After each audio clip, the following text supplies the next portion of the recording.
You are my only, you won't be lonely, even if the sky is falling down. Vous vous souvenez tous de Jay Sean, n'est-ce pas? Eh bien, si ce n'est pas le cas, nous ne vous en voulons pas. Il a disparu du jour au lendemain et ce ne serait pas la première fois que nous entendons ce genre d'histoire. On pourrait penser qu'en étant signé sur l'un des plus grands labels des années 2010, Cash Money aurait pu et aurait dû propulser la carrière de Jay vers de nouveaux sommets, mais pourtant la réalité en a été autrement. Le hit radio-pop de Jay Sean, Down, était un véritable tube. L'artiste avait tout pour percer, mais quelque chose ne s'est pas passé comme prévu et Cash Money s'est séparé du génie qui se trouvait derrière le titre Down. Salut à tous et bienvenue sur Vraie Histoire de Star, la chaîne YouTube qui dévoile la face cachée des célébrités. Aujourd'hui, nous plongeons dans l'univers de Jay Sean. Alors, si vous êtes nouveau sur la chaîne, n'oubliez pas de vous abonner et d'activer la cloche de notification pour ne manquer aucune de nos prochaines vidéos. Young Money, Cash Money Records ou YMCMB étaient les rois de la culture hip-hop. Cash Money était l'un des plus grands labels hip-hop au monde, créé dans les années 90 et restant actif jusque dans les années 2000. Partageant son expertise avec Wayne, Birdman a donné à Weezy tous les outils dont il avait besoin pour établir sa propre marque Cash Money, qui sera plus tard connue sous le nom de Young Money en 2005. Ce n'est que vers 2008 que Static Major a écrit pour Wayne son plus grand succès croisé à ce jour avec Lollipop, faisant de Wayne l'un des plus grands artistes hip-hop de la prochaine décennie.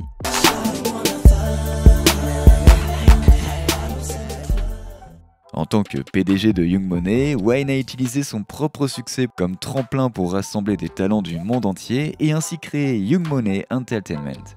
Cela nous a permis de faire connaissance avec Goody Gooda, Lil Chucky, Chanel et d'une poignée d'autres talents auxquels nous n'aurions jamais été complètement présentés car il faut dire que toute l'attention de Wayne était entièrement tournée vers deux des nombreux artistes signés chez Young Money, Nicki Minaj et Drake. En effet, Nicki Minaj et Drake avaient choisi Young Money, mais cela n'a pas empêché Wayne de recruter encore plus de talents dans la liste. Il y avait des artistes un peu particuliers comme Chanel West Coast, mais d'autres artistes étaient vraiment talentueux, croyez-le ou non. L'un de ces artistes est l'auteur-compositeur-interprète britannique Jay Sean.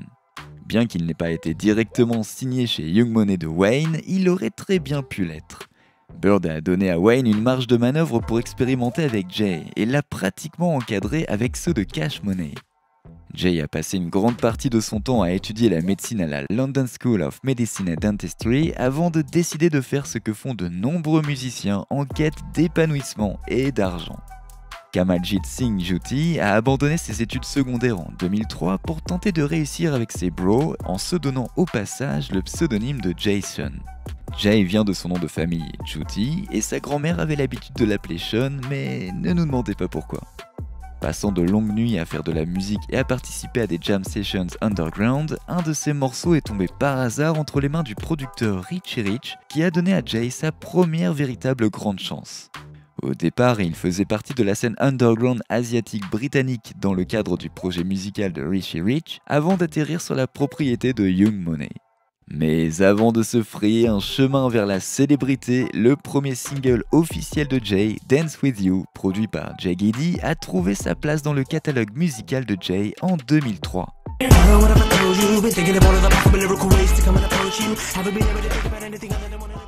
Dance With You a atteint la 12e place des charts pop des singles britanniques et a ainsi placé la carrière musicale de Jay sur la trajectoire dont il avait toujours rêvé. Dance With You ayant attiré l'attention des dirigeants de Virgin Records, cela a permis à Sean de décrocher un contrat d'$1 million et il sera ensuite rapidement signé sous le label Virgin Records. Pendant ce temps, Jay était fatigué de la vie universitaire et décida d'abandonner ses études afin de mieux se concentrer sur sa carrière musicale. Et il n'y a rien de mal à ça. Suivre ses objectifs a finalement été la meilleure décision pour lui. Son deuxième single, Eyes on You, a dévoré tout ce que Dance With You essayait de faire, atteignant ainsi la 6e place du classement des singles britanniques, tandis que son troisième single, Stolen, s'est classé à la 4e place.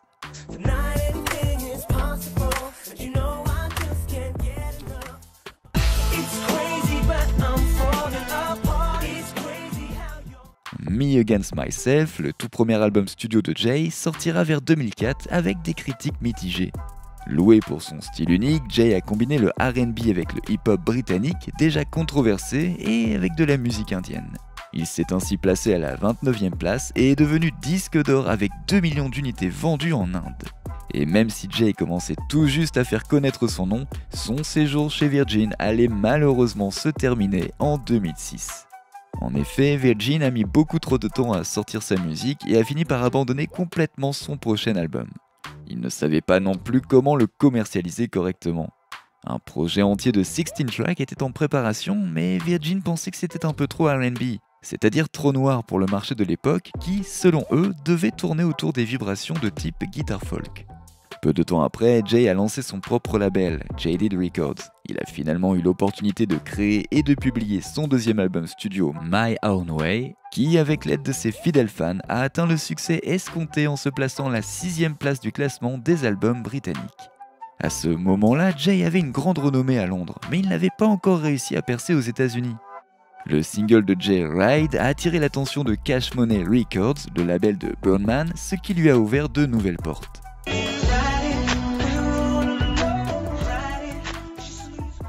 À présent signé chez Cash Money, Jay était enfin sur le point de prendre un vol direct pour dominer le monde et il était signé dans le plus grand label hip-hop de l'époque qui le soutenait efficacement en travaillant avec une nouvelle équipe, en créant une nouvelle musique et en obtenant de nouvelles oreilles et un nouveau soutien.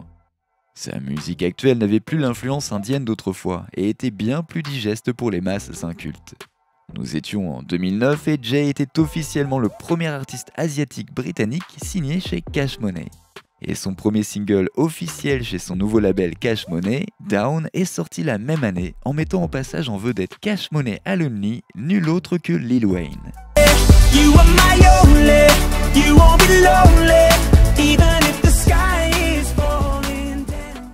Ce morceau a donné à la carrière de Jay plus qu'assez d'essence pour enflammer sa carrière, le propulsant ainsi sous les projecteurs du grand public, et Down est plus que probablement sa chanson la plus reconnue à ce jour. La même année, son premier album sorti sous Cash Money, All or Nothing, voit le jour. Down serait suivi de Do You Remember et All or Nothing atteindra la 37e place du Billboard 200 en se vendant environ à 32 000 exemplaires la première semaine et à 13 000 exemplaires la semaine suivante. Down était un joli tube pop taillé pour la radio. Il conservait toujours certaines de ses nuances R&B auxquelles il voulait désespérément s'accrocher, mais dans l'ensemble, il offrait une pop très amusante avec le soutien d'un segment de rap. Il était évident que Jay avait alors atteint un nouveau sommet dans sa carrière, mais pour lui, ces chiffres n'étaient tout simplement pas suffisants. Cela le fatiguait et ne voulant pas ralentir son élan, il s'est remis au travail aussi vite que possible sur son troisième album, Freeze Time. Mais Freeze Time n'aura malheureusement jamais vu les rayons éblouissants du soleil car il sera placé sur une étagère et complètement oublié. Malgré de multiples retards, Jay a toujours offert à ses fans ce qu'ils attendaient. En 2011, nous avons été témoins d'une altercation sur Twitter avec un rappeur inconnu nommé Wiley. Wiley avait accusé Jay d'être un vautour culturel en imitant la culture afro-américaine via ses paroles. Il explique: peu importe combien de fans asiatiques le défendent, Jay Sean, tu es un connard. Tu n'as jamais rien fait pour le Royaume-Uni. Juggy est un don pour toi. Les fans de Jay ont immédiatement pris sa défense, incitant Wiley à poster à nouveau des messages. Il écrit: j'apprécie la communauté asiatique, sans Jay Sean. Faites-moi confiance, Bug Up Playa, elle est si spéciale. Quel artiste asiatique Jay Sean a-t-il fait découvrir? Dites-le moi, allez-y. Selon nous, cela ressemble plus à une tentative désespérée de créer un bad buzz en harcelant un artiste montant. Jay a encore une fois répondu de manière respectable en disant à ses partisans de ne pas se laisser entraîner dans la négativité. Il écrit: tout va bien, gardons la tête haute et progressons vers la grandeur. Ne prêtez pas attention à tout ça. Wiley, le rappeur, a quand même reçu la monnaie de sa pièce car Jay n'a pas tardé à faire savoir qu'il avait mis Wiley sur le remix de son single à succès Down. Il explique: je suis confus mon frère, je t'avais pourtant mis sur un remix pour Down et j'ai travaillé avec Skepta et Baby K. J'ai toujours montré de l'amour pour toi et la scène Grimm que tu affectionnes, avec laquelle j'ai pourtant travaillé. Son quatrième album, Neon, a bien tenté quelque chose, mais n'a pas réussi à rivaliser avec ses productions précédentes. Avec des featuring de Rick Ross, Busta Rhymes et Ace Hood, il a subi quelques retards et n'a pu sortir à aucune date d'échéance en raison de problèmes juridiques et de fuites de pistes. Les collaborations avec Nicki Minaj se concrétiseraient et il serait même en tête d'affiche avec Joe Jonas sur la tournée Joe Jonas et Jay Sean. Neon a atteint la 116e place du Billboard 200 et s'est vendu à environ 4000 exemplaires au cours de sa première semaine, ce qui, à l'époque, serait considéré comme un échec. Jay a continué à travailler avec Cash Money sur quelques disques supplémentaires avant de finalement se séparer. Nous découvrirons plus tard qu'il y avait diverses raisons pour lesquelles Jay avait quitté Cash Money. Les problèmes familiaux et les préoccupations personnelles en font partie, mais dans l'ensemble, Sean n'était tout simplement pas satisfait de la direction dans laquelle Cash Money l'avait amené. Cash Money était également aux prises avec de nombreux problèmes juridiques à l'époque, depuis que Wayne avait intenté une action en justice contre son papa de l'industrie pour non-paiement des redevances.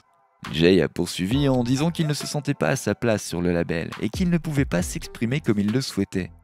Les retards et le manque d'attention et de promotion étaient également des facteurs contributifs, ce qui, d'après ce que nous savons, constituait un problème avec de nombreux partenaires figurant sur le label.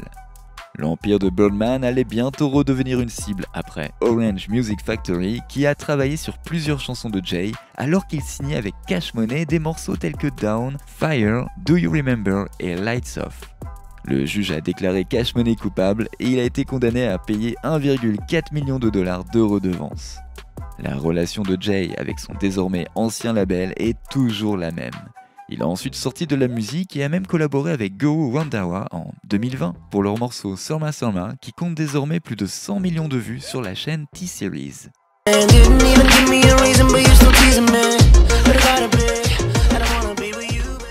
Aujourd'hui fier papa de Two qu'il élève avec sa femme depuis 2009, Tara Prashad, Jay Sean poursuit sa route indépendante qui semble plutôt bien fonctionner pour lui. Sa carrière a connu des hauts et des bas et des tournants irréguliers. Mais lorsque vous faites quelque chose avec passion, quelque chose que vous aimez vraiment, peu importe à quel point cela prend du temps ou de la difficulté, vous allez tout mettre en œuvre pour y arriver. Jay aura atteint des sommets que beaucoup n'ont même jamais été capables d'approcher, s'épanouissant ainsi sous les yeux de Cash Money. Seul le temps pourra nous dire ce vers quoi Jay Sean se lancera ensuite. Et vous, cela vous surprend-il d'apprendre ce qui est arrivé à Jay Sean ? N'oubliez pas de laisser des commentaires pour partager avec nous votre avis et opinions sur toute cette histoire et peut-être nous apporter des idées neuves sur tout ça. N'oubliez pas de cliquer sur le bouton d'abonnement pour rester à jour sur toutes nos vidéos. À bientôt!